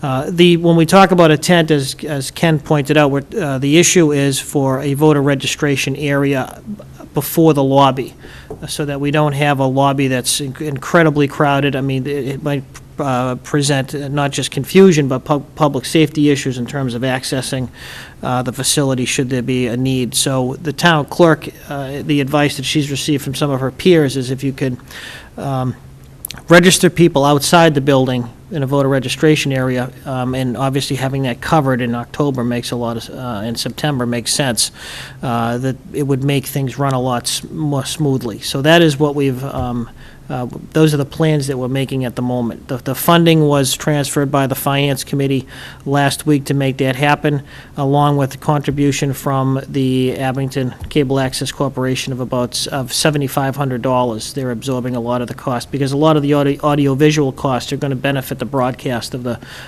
event also. So what was the approximate for the audio-visual? The- And now you meant, I'm just sorry. Nope, go ahead. The cafeteria in the Paul Smith room? Yes, How many correct. people would you fit in the Paul Smith room and the cafeteria? I assume the chairs would be set up in the cafeteria? Correct. It's anticipated that the overflow crowd of about 500 would be between those, split between those two areas. And is there a capacity in the cafeteria of the Paul Smith room that would have to? Yes, the capacity, I believe, between the fire department and the building department was, I believe, a little over 1,000 in the gymnasium, and the exact capacity in each of the overflow facilities, I'm not sure. I don't know if you recall that specifically, Chief, but 500 is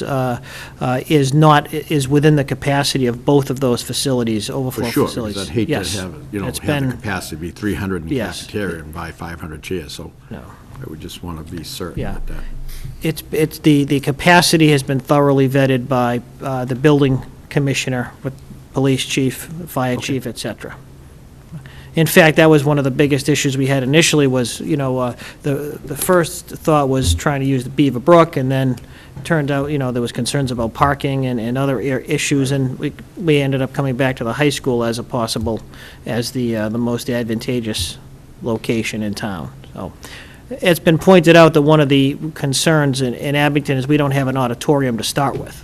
Most communities would hold their town meeting in the auditorium, and the overflow would be in the gymnasium, but that's not an option we have because there's no traditional auditorium in the current facility. Okay. Rick, did you comment on registration, whether we go by the typical precinct versus, Well, do you have the that's, last name? that is the town clerk's call, but my belief is she's planning on doing it in alphabetically, because primarily because a lot of people don't know their precinct, but they tend to know their last name.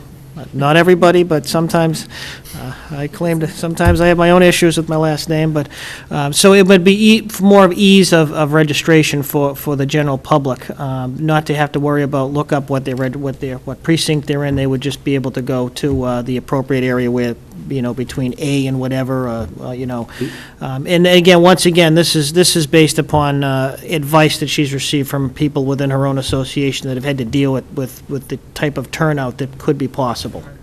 Just one other question, Mr. Chairman. Yep. Is it too late to register for the town meeting? I assume there's a lot of young people that are coming.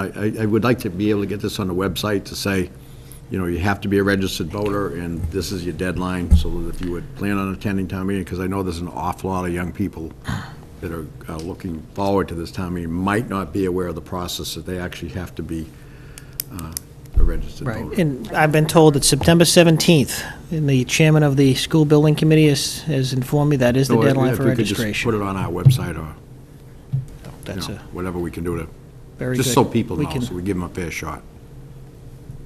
We will do that. We'll get that on the website tomorrow. The hours of the meeting, it starts at 10 and anticipated to go to 12, but what time will the doors open? I'm sorry if you said that. 9 Just o'clock. 9 a.m. registration. Okay, so you get an hour before to register. Right. And obviously, we would encourage people to get there early. If you, to the extent that the meeting can begin on time, would be good for all, particularly the youth groups and sports athletic groups that have moved their times back to afternoon time. To the extent that the meeting, the start time is delayed because of voter registration requirements, it's almost inevitable that it would be delayed a little bit, but hopefully we can get people in there, and we can begin the meeting around 10 o'clock, hopefully.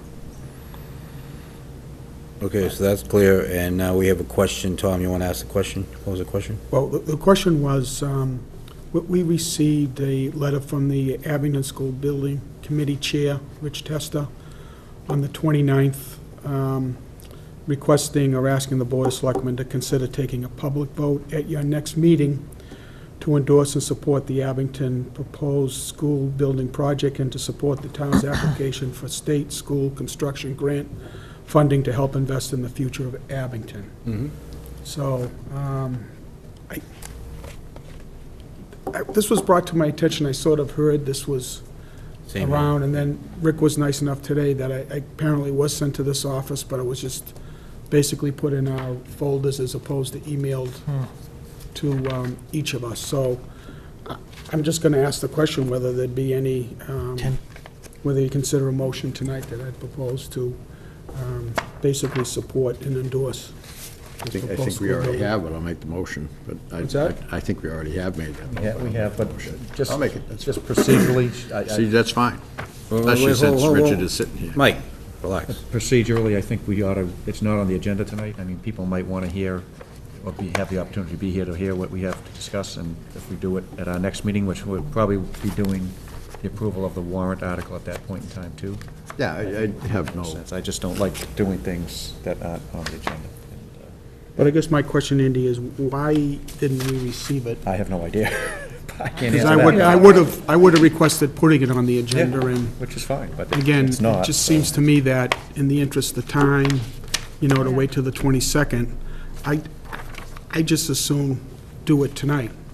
and I think that they changed that, Andy, to information not reasonably anticipated, which I think, in fairness to this, it was just more like an oversight. I could go, I mean, I don't care what we do. Listen, I'm for it. I think everybody up here I is there's no for it. doubt, so- I'm 100%. Let's do it. I'm gonna make the motion that we adopt, or act on the request from the Abington School Building Committee to take a vote tonight to endorse and support Abington proposed school building project and to support the town's application for state school construction grant funding to help invest in the future of Abington. I'll second that motion. We have a motion made and seconded. Any further discussion? All in Just- favor? I just do want to comment that I don't like the fact that we're setting a precedent here of not putting I things on agree the with you, agenda. but I think it's a this is a very little bad unique, and I precedent just we're want setting, but, to, this is no violation of an open meeting. No, it's not that. No. It's just a violation of, again, of policies that we adopt that we Correct. don't follow. I agree. So, I didn't realize it was First in time our... it's happened. No. I still haven't seen it. Go ahead, sorry. And we're not, I mean, at our next meeting, we can put on the agenda to vote Not to up or approve down the article. Exactly, yeah. No, Andy, that's a And this valid is, point. and this is not like it's something that we haven't done already. No, We've no, all that's done it fine. publicly I and just- in the meeting, I just so. don't like the Any precedent. further discussion? No. All in favor? Aye. Unanimous vote? Yes. Okay. Was that in your packet? No, it wasn't. I still don't even have it. Okay, thanks. Approval of minutes, July 15th, July 24th, August 4th, August 4th executive session, August 25th open session. We want to do them all at one? Did everybody get a chance to read them? What do we want to do? I'm gonna abstain, I wasn't at the 25th meeting. What are we doing individually? All right. So then the first one will be July 15th. Move we approve the July 15th minutes. I'll second. Motion is made and seconded to approve the open session meeting of July 15th. Any further discussion? All in favor? Aye. Opposed? None. Unanimous vote. I don't think I was You there. weren't there. You weren't, I got it right here. So one abstention. Or is it abstention, or what's the word that you use? Yeah. Okay, abstention works. July 24th, open session. Tom, someone was missing. Mike was, Mike, what? Tom was here. I'll make the motion. Mike wasn't here. He was on. Yeah, abstain. Oscar. Mike was catching halibut. He lost. For the hell of it. Motion is made and seconded to approve the minutes of July 24th. Any further discussion? All in favor? Aye. Almost unanimous. With one abstention. August 4th, open session. Boy, these are long minutes we do, huh? We're all here. I'll entertain a motion. Motion to approve the minutes?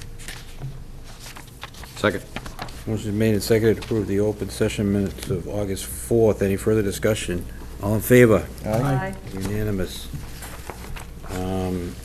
August 4th, executive session. I'll make the motion to accept. I'll second. Motion made and seconded to accept, but holding them until matters are, because this is still an ongoing. Yeah. So the motion is made and seconded. Any further discussion? All in favor? Aye. Opposed? Unanimous vote. August 25th, Tom was not present at this meeting. Move we approve. I'll second. Motion made and seconded for August 25th. All in favor? Aye. Opposed? Abstain. One abstention. Okay. Appointment to Griffin's Dairy Committee. This was posted on the website? Yes, Yes, it was. it has been posted, yep, Has been since posted? July. Okay. We had one member resign, so we have,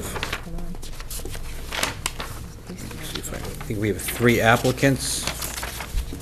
We have Is it 3 applicants for 1 position? 1 position, correct? That's correct. Joe Lapointe, Lorraine Ryerson, and James Dombrowski have applied for the position. I don't believe we have any of them present. My understanding is a couple of them are out of town. Does anybody have any feelings on this? Good.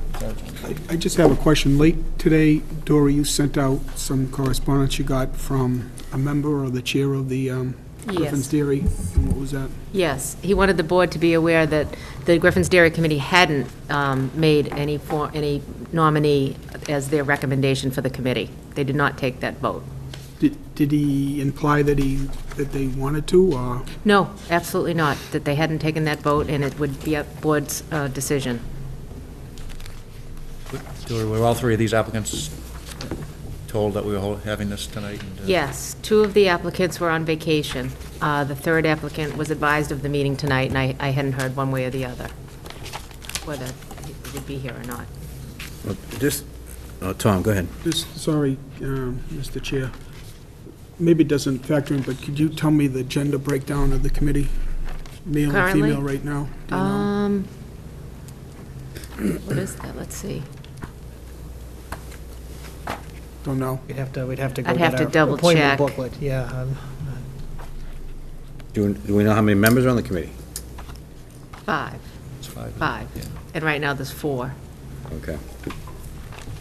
Do you know, are they meeting regularly, or They have been meeting regularly since April. what are they working? I thought we had recommendations from them at some point, on what they thought we ought to do with the dairy. Yeah, right, as some of you have witnessed, one of the things that we proceeded with was a procurement and the process for the mowing of the field. Right now, we've provided to them a bid document for the demolition of the facilities. It's going to be actually going in the Central Register later this month. So that's a process they've been working with. I mean, we could certainly forward the minutes to you that they presented to us. They're in the packet. Oh, I'm sorry. No, you can't. See how efficient, It's already see how efficient we are? Perhaps I should spend more time. My concern, and I've stated it before, and I think I even put it into our, what are we calling it, goals and objectives, is just to put this committee to bed, so to speak. I mean, just to find out, we had another committee that I served on that was on it forever, and recommendations were made back and forth, and nothing ever happened, and I don't want the same thing to happen to this committee, because you feel kind of out in the middle there, so I just Yeah. want to make sure that if they have a recommendation, we should be acting on it. If they don't have a recommendation, keep meeting until they do, or what is their final goal? That's my point. Yeah, we will put that to them on your behalf. My understanding, and some of you may be under the same understanding, I know that there was some feeling that they'd like to try and have a long-term lease or license with a company to maintain the agricultural purpose there.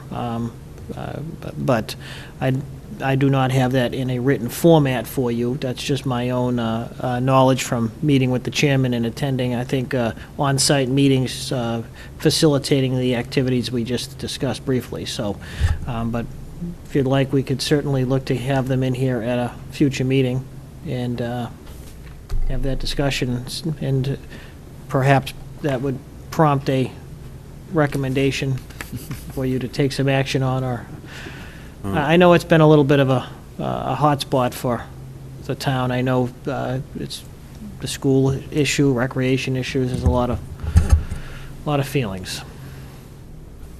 I usually don't make a motion, but I thought I'd make a motion from the chair, if that's all right. I do admire the work that Lorraine Ryerson has done up there in terms of her work on the Sage Committee, and also the work of the garden up there and the farmer's market. So I like some of the things that she's been doing and recommending, so I'm going to make a motion that we appoint her to the committee. And I'll open the floor to other motions, or, I'll second that motion. right? Okay, you're absolutely right on that. It's just one thing I felt very badly when we appointed that committee, that there were, this is a difficult thing, because all three of the candidates are very well qualified, have a lot to offer. But I can remember walking away from that meeting feeling that we hadn't appointed anybody that was a resident near Griffin's Dairy, and we had applicants there. And we paid, so in regards to that, I'd like to recommend Joseph Lapointe, who is a neighbor or an abutter, so to speak, to that thing, to the Griffin's Dairy. I just felt that the neighbors, they have the most amount to gain or lose, whatever you want to look at it, and they really didn't have a voice in that. Just on that point, do we know for a fact there is nobody from the neighborhood on that committee at this point, or? I know there was two people there. One of them ended up on a Conservation Commission, and another one, but I don't believe there are, Andy. I'm not sure. I just felt, I could distinctly remember walking away saying that, you try to represent everybody, Yeah, try I to get agree. them on There the should be same boat, and I just felt. I'd like to know whether or not there is actually somebody from the neighborhood. Well, let's just figure out who the four members are. It's Cracker. Yes? I can't believe you just said that on TV. Chad Lovett, Oh, Chad, yeah. Carrie Bates, And Bill Kendall. and Bill Kendall. Okay. So none of those.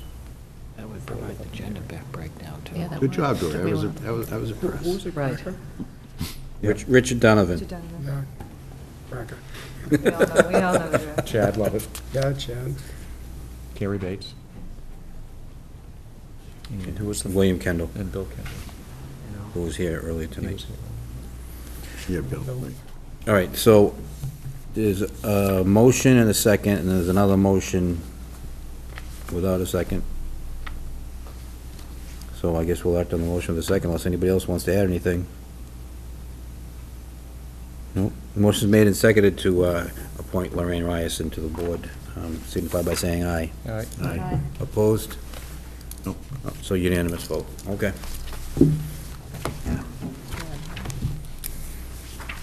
Approval of Greenway Boosters door-to-door drive on Sunday, September 28th, 2014. Motion. Second. Motion's made and seconded. Any further discussion? All in favor? Signify by saying aye. Aye. Opposed? Unanimous. All right, now I think we're up to discussion on town meeting manager goals and objectives. Before we get into that, I know that Tom was not able to add his goals and objectives, and I think I received, the board may have received an email about some of his goals and objectives, so maybe we can work those into it, but let's just talk about what we have on paper Mr. right Chairman, now, and then, yes. Can I ask a question? We had a meeting, and I apologize, I remember, I wasn't in the initial discussions about Starwoods, but then we had a meeting where we met with Starwoods themselves, and we talked about a number of things. One was the mitigation funds, and he was willing to not go any lower than what was there, we were going to negotiate with. I don't see the minutes, I don't know if they skipped, or was it in here? No, you're absolutely correct. There's one meeting, that meeting specifically, that's not in here. Okay, It'll that's be- fine. I yeah, just, It'll be on the next. I think it was Very either good. July 28th or 29th. Yeah, it's July 29th. That'll be on the There it is. next. I found the agenda. Because there was a timing mechanism that kicked in, and I don't Right. want to miss that. You know, we had like 30 days to sit with Matt. Right. I will tell you that we are waiting for them to provide us the executed agreement. They've agreed to, there was some minor changes that council hasn't been recommended. signed yet, or? So they have not provided us, although they've agreed they're going to sign the document. So the clock starts ticking once we execute the document, so. I mean, I would, maybe it's worth a phone call to say, listen, we would like to meet with you after everything was said at that Sure. meeting. You know, maybe we could Be happy to initiate do some that, right. discussion with them. Yes, I'll do that. Just to dovetail on that, Rick and Dory, has anybody got the final legislation that was passed? Because in my mind, I've got some questions, like, I've heard through the grapevine that there was no action taken on how they're gonna pay for the bond for the road. And again, the assumption was that as part of that, the state was gonna pick up that cost. I mean, that's maybe one poor example, but I just would like to know whether we potentially have any liability down the road that all of a sudden on the cherry sheet, we find this assessment for our portion of the debt service. Yeah. But it would be nice to have that, so, you know, potentially our legal counsel or whatever could look at it. Because I do think we need to stay close to what's happening over there, because again, I still think with just the one representative, we're sort of significantly outnumbered, and again, I still believe it's a quality of life issue for residents of Abington. So, maybe one of our representatives, Deal or Senator Keenan, can get us that. I'm sure we can get that tomorrow. I believe I have that final version, because there were no changes by the governor, but I'll double check and make sure I've got the final version, and we'll get that out again.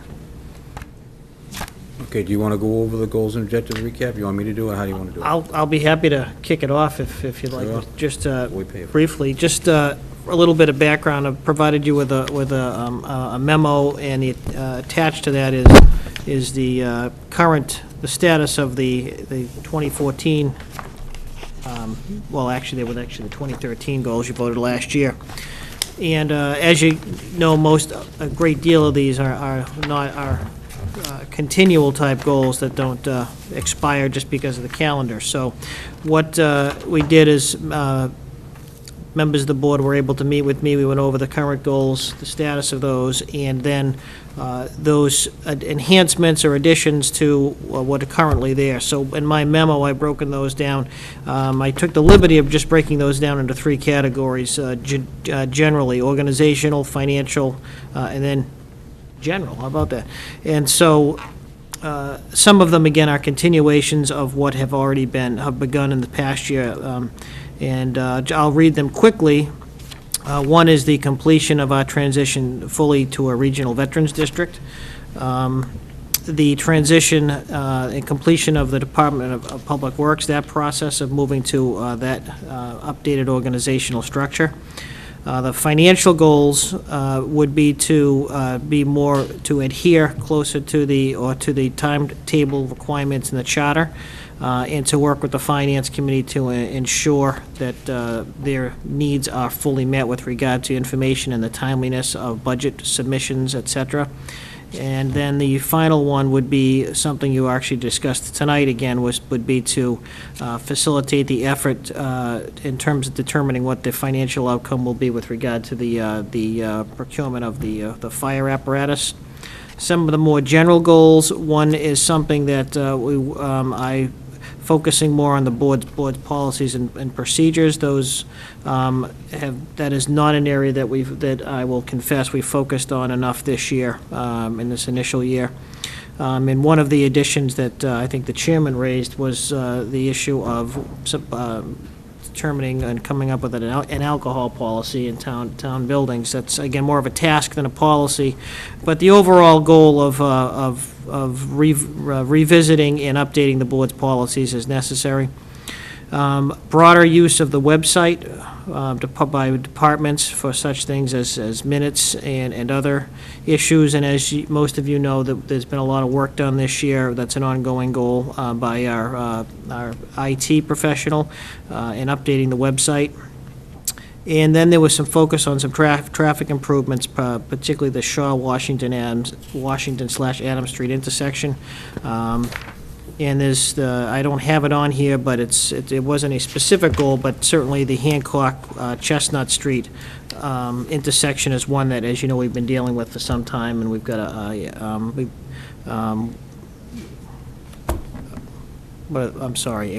road safety audit that we're working with Old Colony Planning Council on that right now. So these are the updates, but it by no means does that mean the existing goals and objectives, most of those presumably continue in full force and effect moving forward. These are just either enhancements to those or caveats to those as they stand right now.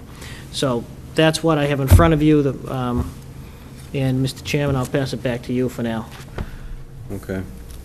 Do any of the members have any concerns about some of the goals, or think that we're missing something, or one? I know that Tom wants to add some stuff. Yeah, Mr. Chairman, if I'm sorry, I don't mean to interrupt, but I think on the agenda, it's somewhat of a misnomer. I think these are these aren't specifically town manager goals or Board of Selectmen goals. I think there's the kind of the executive branch goals. So I apologize for maybe the misstatement on the agenda item itself, because I like to think that all our goals are kind of the same here. Nope, I didn't even notice that, but that's not a big deal. I mean, they were designed by a joint effort, so I consider it to be good. Tom?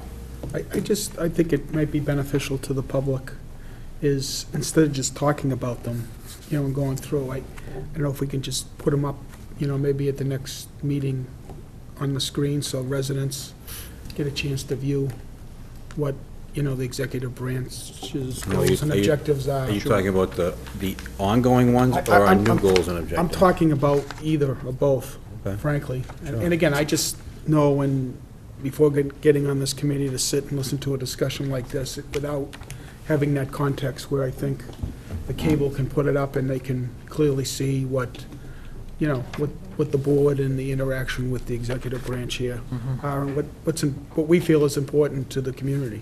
If that's the case, then maybe you and I can get together with the town manager and incorporate some of your goals into that too, if that's that's agreeable fine. to, even though you missed the deadline. I agree. Shame on me. And had no legitimate excuse. I Couldn't resist. apologize. Maureen? And this is something, along with what Tom is saying, yes, having it displayed while someone may be watching this, but putting it on the website, being that that's one of the goals, Sure. to put more and more on the website. I think the overall 2015 goals and the ongoing goals, putting them on the website, be a good place to get them out there, let everybody see what our focus will be. All right, so we put this as an agenda item for next meeting? Well, is there any reason we can't, I mean, We can this just- should have been done, again, months ago. Yeah, He's halfway into his year for us to grade him on goals and objectives, and now we're putting it off again. We have these, can't we adopt them? And if we want to make a presentation next time, make a presentation? I agree with Fine with me. Is that something that is okay, or? Yeah, just so I understand, but the FY 2014 goals is he's listed all 16, and he's commented on each one. And that's what, as I understand, the first meeting in November or whatever, that, right around there, that we actually do the evaluation. These were his goals and objectives for last year, I believe. Right. These are the goals and objectives the board voted in And 2013. they're ongoing for next year.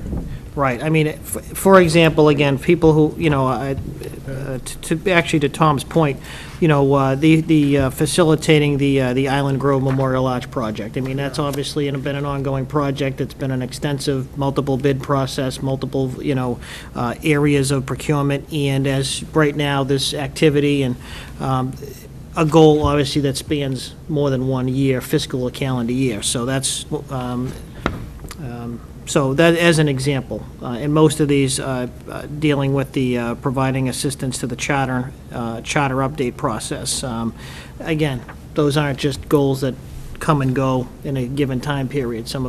Most of these continue on, at least for some indefinite period. And some will fall off when they're completed. The Right. Memorial Arch, that'll fall off. Correct. The charter review is completed, that Right. will fall off. But my question is, when the board does the town manager's review, Yeah. these are the goals that we would consider Correct. as part of that review. It wouldn't be the FY 2015 goals that we're about to adopt. Well, it actually should be the Well, we're in- 2015. Should be. That was my point, is that Okay. these should have been done, 4 or 5 months ago. And Yeah, okay. so it makes it harder to grade Rick only because he's only had the goals in place for 3 or 4 months and we're grading him. Yeah. All right, so organizational, complete transition to regional veterans district. That's in the works. We hired, I don't even know we did discuss at the last meeting that he's been hired. Yep. How's the part-time situation there working out? The new veterans agent's gonna hire? Well, the two-person board, myself, me, and the town administrator, Whitman, will be hiring, but he will be involved in the recruitment and the selection process, correct? So, could I make a motion that we adopt what's presented here, including the ongoing goals as the goals and objectives for the town manager? Sure, and then we'll solidify it, put it all together, and have it presented at the next, and do a Yeah, presentation at the next meeting. Put it on the website for people Be to happy to see, do and that, then sure. make a presentation. So that's your motion? Yes. Okay. I'll second. That's good. We have a second and a Maureen. third. Yeah. Maureen seconds. Maureen seconded. All right, so we have a motion made and seconded. Any further discussion on that? All in favor? All right. Aye. Opposed? All right, unanimous.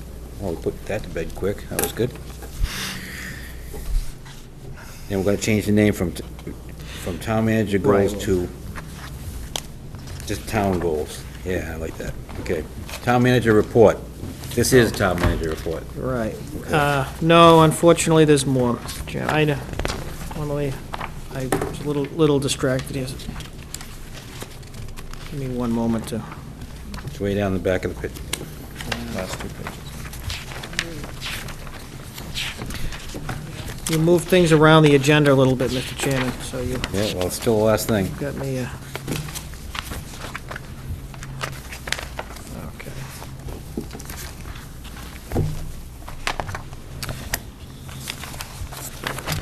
All right, so just some of the items that, I know, some of them you've actually spoken of tonight already, so I'm not going to rehash them.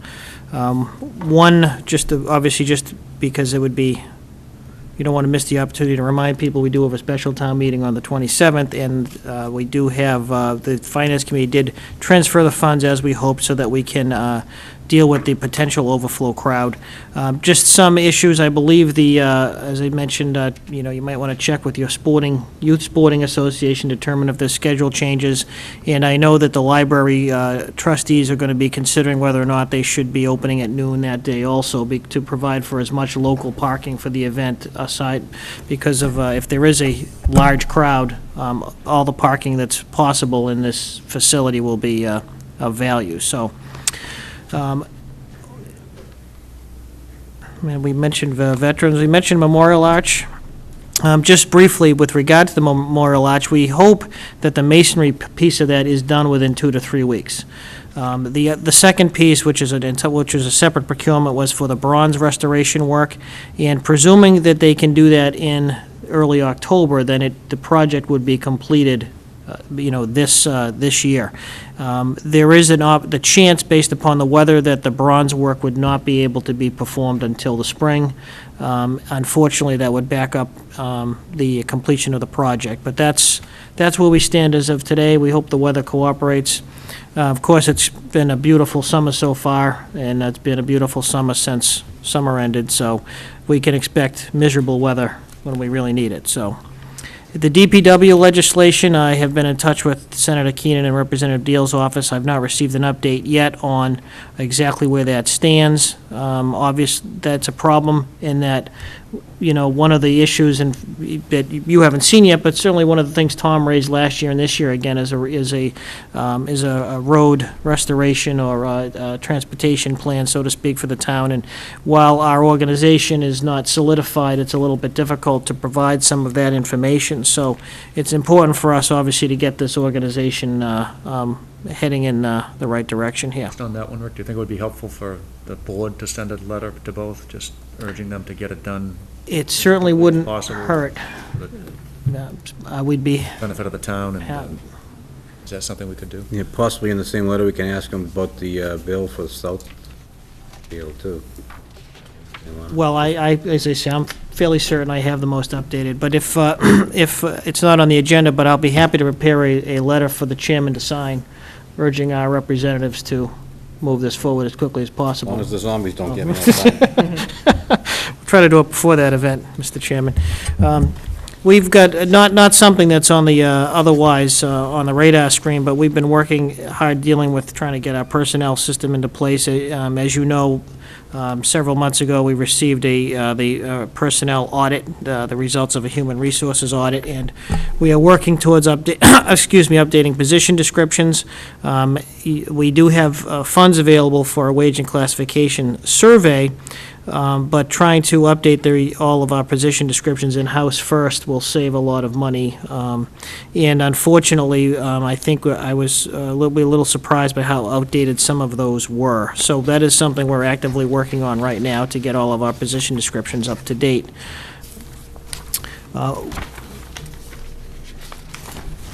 I will just note one other thing because from my list, not going to go through everything. Only last Thursday, I think we had a fairly productive meeting. Andy was there. In fact, with our peer consulting project. This started from one of the goals that the board had last year with regard to updating or enhancing the aesthetics of the commercial and business zones.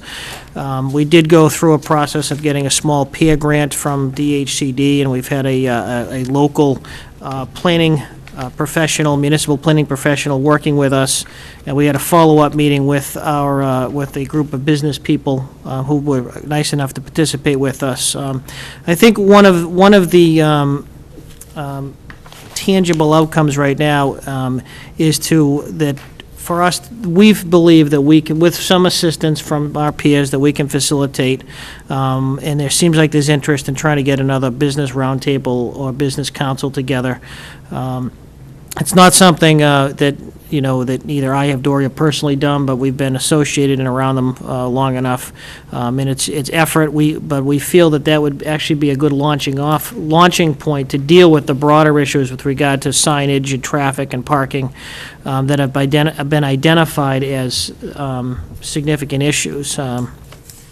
Initially, we thought this was going to be more of a signage issue, and I think listening to a lot of the people in the business community, that's somewhat of a symptom of larger problems, which I'm sure you all experience day to day when you're trying to get around town. The good part is that there's a lot of people moving about town, and there's perhaps some opportunity for our business community to take advantage of that. So that's the immediate takeaway, and that was kind of what came out of last Thursday's meeting. So we will certainly keep you updated. We would hope to have try to get an initial meeting of some business council. I don't know what an appropriate term would be for that yet.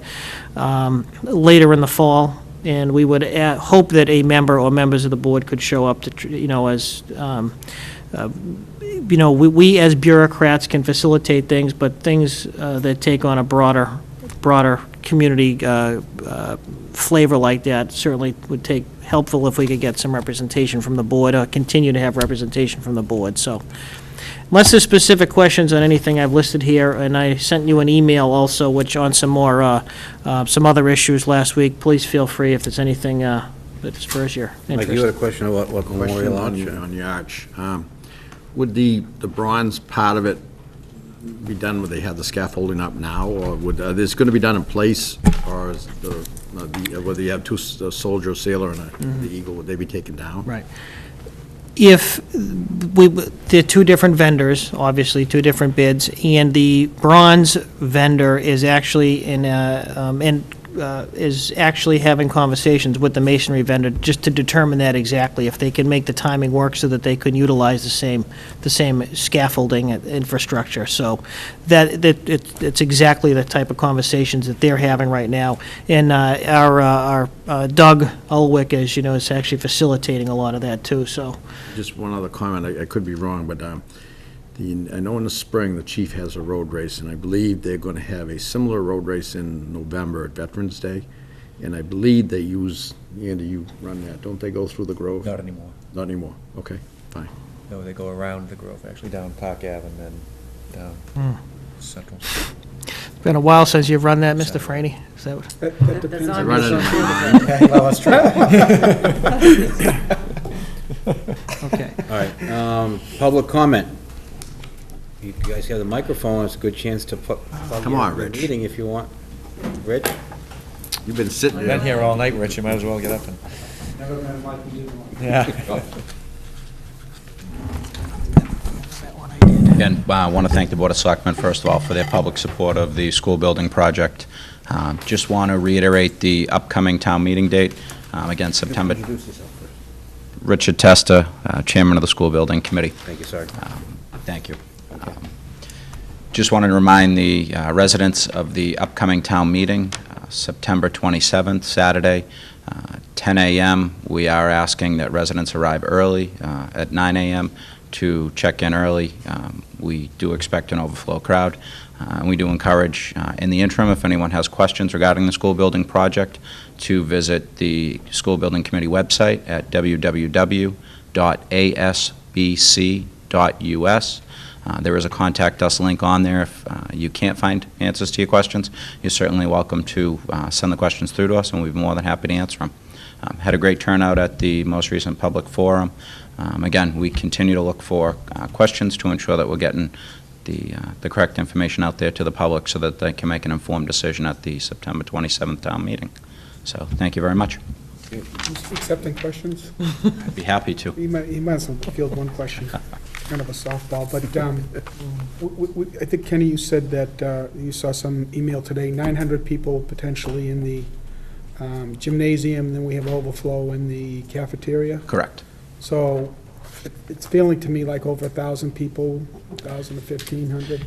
We spoke to a number of surrounding communities that recently hosted school building related town meetings, and based on the number of registered voters we have in relation to surrounding communities, we expect somewhere between 1,000 to as many as 1,500. Right.